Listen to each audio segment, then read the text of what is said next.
Even pro-terrorist protesters need time to rest and rejuvenate, which is what we've seen over the last couple months of summer. All of the people that were so fervently adamant about their causes, they would take over buildings and quads and set up encampments, decided, well, my family has a really nice place on the Cape, and so I'm going to go ahead and rest there for a while. And then when the school year starts back up, we're back to fervently protesting what we believe in, whether or not that's socialism or pro-terrorism, whatever it is. We will be back in full force, and I think they actually will.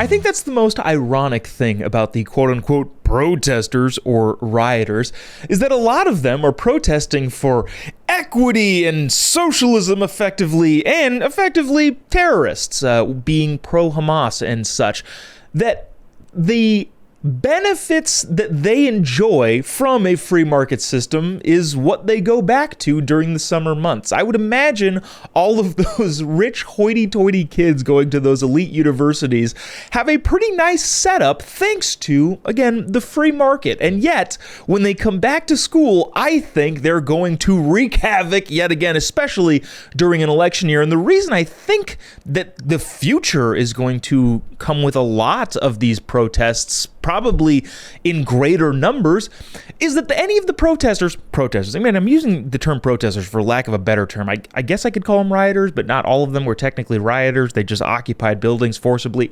Anyways, all that to be said, if we look back at what happened in the spring semester, turns out nobody really got punished for it. The United States House of Representatives set up a committee/task force to investigate what had happened specifically at Columbia University, and they found that Columbia University had failed to discipline students who broke into and occupied a building on campus, even after pledging to do so. According to a new House Education and Workforce Committee report, 18 of the 22 students that were arrested inside Hamilton Hall after forcibly occupying the campus building remain in good standing with Columbia University. Wow.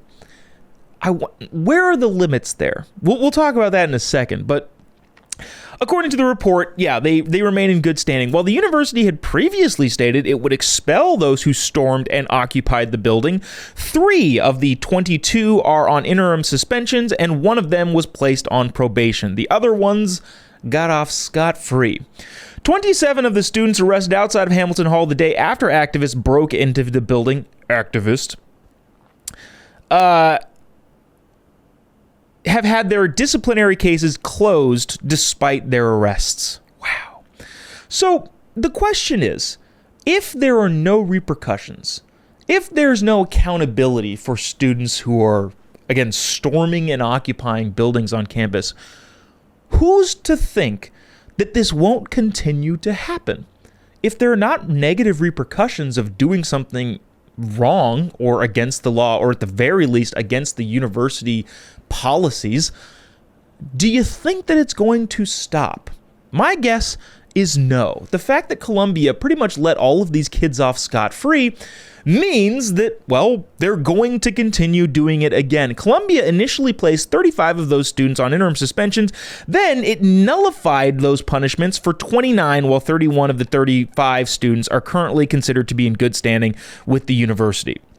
And then it lists a bunch of numbers of students that were arrested, and the university used a term of alternative resolution, and just a bunch of fluff that means nothing and really means that these students faced no consequences whatsoever for their actions. Now, you may be keeping up with the news and know that the president of Columbia did resign recently, probably due to pressure from a bunch of the big donors saying, hey, you can't have this happen. But at the same time, even though the president had to resign from the university, if none of the people actually doing the crime were punished at all for said crime, faced any consequences, I don't think that's going to fix anything. I don't think sending a message, quote unquote, sending a message by having the university president resign is going to result in a bunch of the protesters go, oh, well, the president had to resign. Well, maybe we're going too far. No, if none of them face any consequences,